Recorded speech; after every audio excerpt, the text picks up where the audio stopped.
Welcome back to the Crypto's Key Conversation. This video should be a little bit quicker than our previous videos. There's just a couple different topics that I wanted to cover. We're going to cover a couple different tweet threads with Johnny Deaton, Stuart Alderati, and James K. Fallon in regards of the crypto tribalism and how it's affecting the space. And then we're going to have some updates when it comes to the Solana wallets being attacked for millions of dollars, and then an update from what's going on with this Coinbase insider trading stuff. Quickly looking at CoinGecko, we're currently sitting at a $1.125 trillion market cap, currently sitting up 1% in a 24-hour period. Coming down here, Bitcoin sitting at 23,323. Ethereum sitting at 1,646. Coming down here to the number 6 spot, XRP is sitting at 37.5 cents. Let's look at our 24-hour gainers. Lido DAO up 16%, Stacks 9.4, Uniswap 9.2, and so on. You got some small gainers here. According to the Bitcoin Fear Greed Index, we're up 3 points from yesterday. Yesterday, we were in the fear range at 31, and we're currently at 34. We're going to have an update in 2 hours and 20 minutes.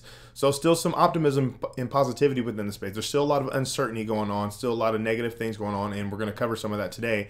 But it's good to see us out of the extreme fear range. I wanted to start with this here. This is from Johnny Deaton here. And he says, the Deaton law firm just paid 2 lawyers working for me as independent contractors in crypto. One had a Coinbase account, so I paid him in Bitcoin. The other lawyer had an Uphold Inc. account, so I paid him in XRP. One of them is still waiting for confirmation. He should have put like ... or something. But that just goes to show you this whole conversation that's been happening, this whole suppression and FUD around XRP and Ripple, and just this narrative that they've been pushing for Bitcoin and Ethereum throughout the entire space. It's crazy because obviously there's a place in a use case or utility for all these different digital assets. Not all digital assets do the same thing. So XRP, obviously, when it comes to transferring money from here to there, it happens within seconds. And then Bitcoin, I mean, you could be waiting hours, days, who knows how long it would, take for you to actually have a final confirmation. But this is quite interesting that he put that up. It's a perfect, there's true utility behind this. And this whole narrative of XRP being a security, especially those being sold in the secondary market, and there's no utility or use case behind it, it's absolutely crazy. Shout out to Johnny Deaton for putting that up here. Stuart Alderati, this is Ripple's general counsel here, says, the SEC argued in LBRY, quote, even if a fraction of people buy a token for investment purposes, you are in securities land. Does every jeweler now book a one-way ticket to quote-unquote securities land because of fraction of their customers are investing in the oldest commodity, gold? He continues, the SEC keeps, what is this? Relegating the CFTC to the kids' tables. That's their regulation by enforcement strategy. Attack projects with varying resources so they can expand their jurisdiction beyond securities by telling judges with a straight face, we are the government, so we must be right. Stuart Alderati says, time for the industry to lock arms and defend this overreach together. So let's listen in to Johnny Deaton kind of talk on his crypto law video here. The SEC's attorney basically said something very dangerous. He said utility doesn't matter. And the SEC attorney conceded that some people acquire LBC for consumption and to utilize the blockchain. But he said to the judge, doesn't matter what the percentage is, even if it's 75% of the people who acquired it for use and non-investment. If an objectively can say that there was some expectation of profit, then it's a security. And I just want you to think about that for a minute, because that is so dangerous, because it's an umbrella that just usurps all kinds of asset classes. It would make every crypto. You could even argue that definition applies to Bitcoin. Yes.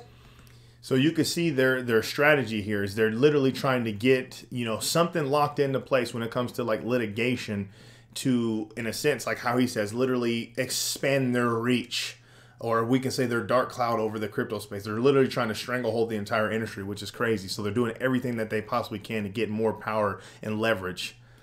Johnny Deaton right here says, the tribalism that exists today is truly exhausting. And I 100% agree. It's crazy how we can't get, and I'm saying we, just in respect to the entire industry here, when it comes to the tribalism between, project to project, oh, this project is better than this, or this digital asset is better than that, and oh, you guys suck, and oh, this is a scam, and there's a lot of scammy projects. There's a lot of, bad actors out there.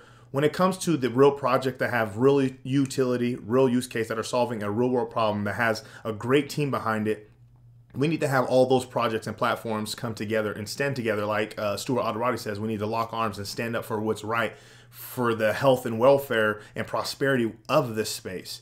We need to kind of get away from this tribalism. And I'm curious to see, you know, as all this shady stuff that's coming out when it comes to, you know, government officials, ETHgate stuff, Ripple versus SEC, as all this stuff really starts unfolding and people really start seeing the writing on the wall when it comes to what the SEC is trying to do, you know, hindering this industry, the innovation within this space, you know, knocking out the innovation and the developers and the projects outside of the US and how it's affecting the entire industry worldwide.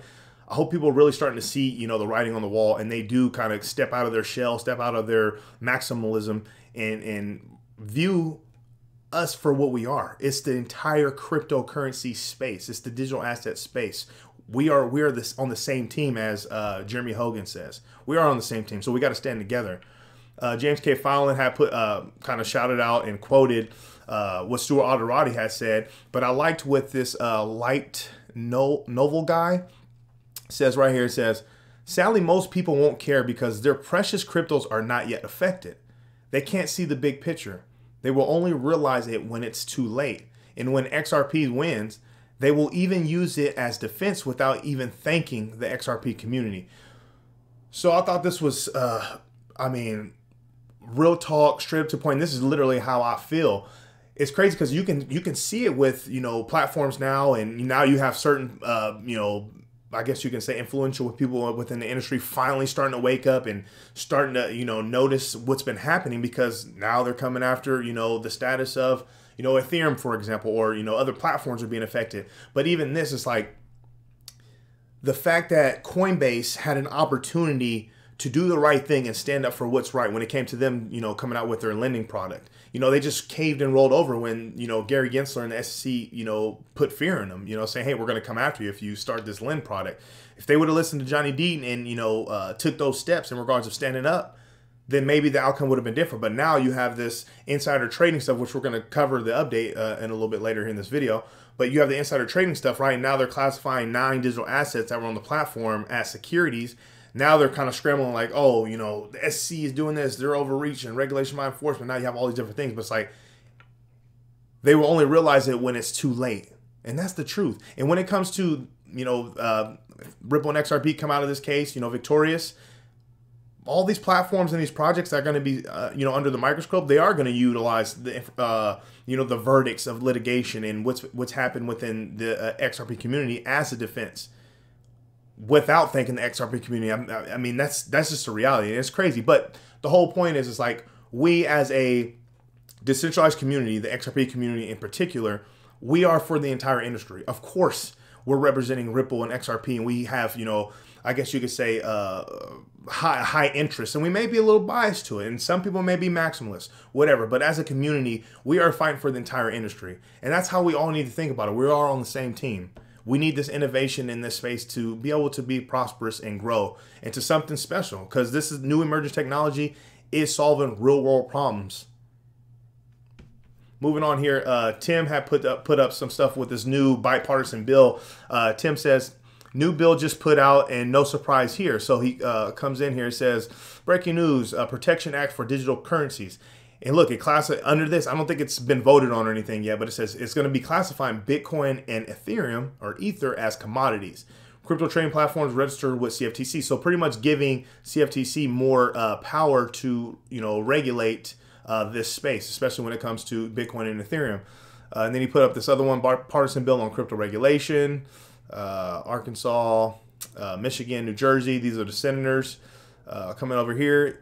It says, set standards for transparency, consumer protection ads, write rules for leverage trading, impose fees to pay for oversight, and so on. And he put up the Yahoo article here. You can kind of come check it out as well. But yeah, once it goes on to vote, I think Eleanor Terrett has said something about, I'm not sure if it's this bill or another one, but there's something that has the potential of being passed, you know, by this year. And how everything's kind of rolling out and seeming like it's happening like chronologically, like everything's being set up who knows? This, we can have crypto regulation come out. The Ripple versus SC case can be set and done, whether it's through full litigation or a settlement, and everything can kind of happen piece by piece. And then who knows? We may even get our first spot Bitcoin ETF in the United States, and everything could just completely blast off from there.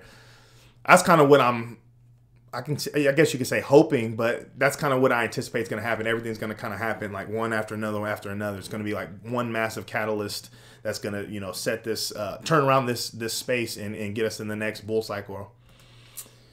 This is from Watcher Guru. It says, breaking Solana wallets are facing an ongoing exploit with over 5 million stolen so far. And this was just posted yesterday at 6:05 p.m., but there's some updates.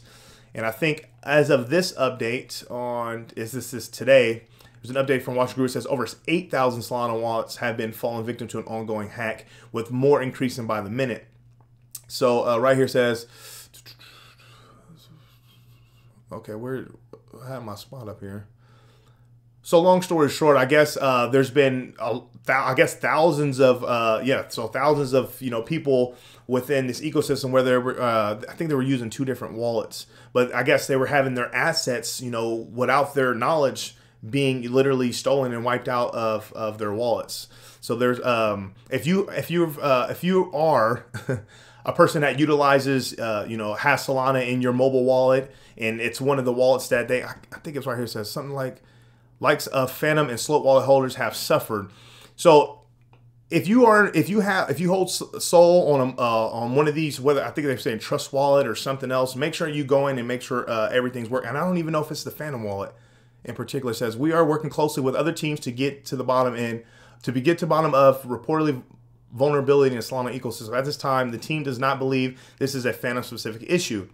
As soon as we gather more information, we will issue an update. So I even hold some assets within my Phantom wallet. So I'm gonna go check in and all my stuff and make sure it's okay. But I'm just putting this up here. I'm not going too deep into this, but just make sure that you're protecting your stuff. And if you have a hardware wallet, cold storage wallet that you can put your stuff on, I highly recommend it. Literally like 95% of my assets are on cold storage, and I do hold some mobile wallets as well. But constantly, secure your stuff, make sure no one has, your private keys, and make sure you're doing everything to protect yourself, because no one cares about you. They're out to steal your stuff, especially, during these times, especially whenever we get into the next, so-called bull cycle or bull market. There's these scammers and these people trying to hack into your stuff, or it's just going to go rampant. Here goes an update from, it says, this is from Decrypt. It says, Coinbase ex-product manager pleads not guilty to insider trading. Ashan Wahi has been charged with wire fraud in connection with an alleged insider trading scheme. So this is just the update. I guess with ongoing litigation, I know he has, I think it was like 2 other people involved with this whole insider trading scandal. But this goes into this next thing I'm going to bring up, and I think this is super interesting, because remember, they went after Ashan Wahi and his 2 conspirators, right? And then they came out saying there was 9 digital assets that were being actively traded on Coinbase, and they are seen as or classified as securities, per what was being stated. And then Coinbase comes out saying we have a very extensive process. There's no way we sell securities. Everything that's traded on our platform isn't a security. So pretty much that's what they're saying. But they delisted XRP, but they have an extensive process to, uploading digital assets for trading on their platform. But they say that they don't put securities on their platform. Makes no sense, right? And then this person right here, the Bearable Bull, puts this up. It says, when Ripple gets sued, XRP got delisted everywhere. When Luna was confirmed a Ponzi, it was allowed to trade. When 9 cryptos were called securities on Coinbase by the SEC, they are still allowed to trade. F crypto politics, my XRP diamond hands are ice cold. And man, I gave him some love right there with a quote tweet. And it's so true. It's like, okay, well, if that's the case and Coinbase doesn't list securities, then why did you delist XRP? What the heck is going on? See, all these different things, since I've been in since 2017, there was always some sort of agenda, FUD campaign, narrative that's been pushed to hinder and suppress and talk down or bad about Ripple and XRP. And as I've gone through each year, my interest and my confidence in Ripple and XRP technology and use case it's just only grown stronger. So like even, you know, seeing stuff like this and, you know, being, you know, constantly reminded of stuff like this, it makes me go like, damn, like what am I holding? I am so glad I've constantly accumulated, and I have a nice sizable portfolio, in particular when it comes to XRP.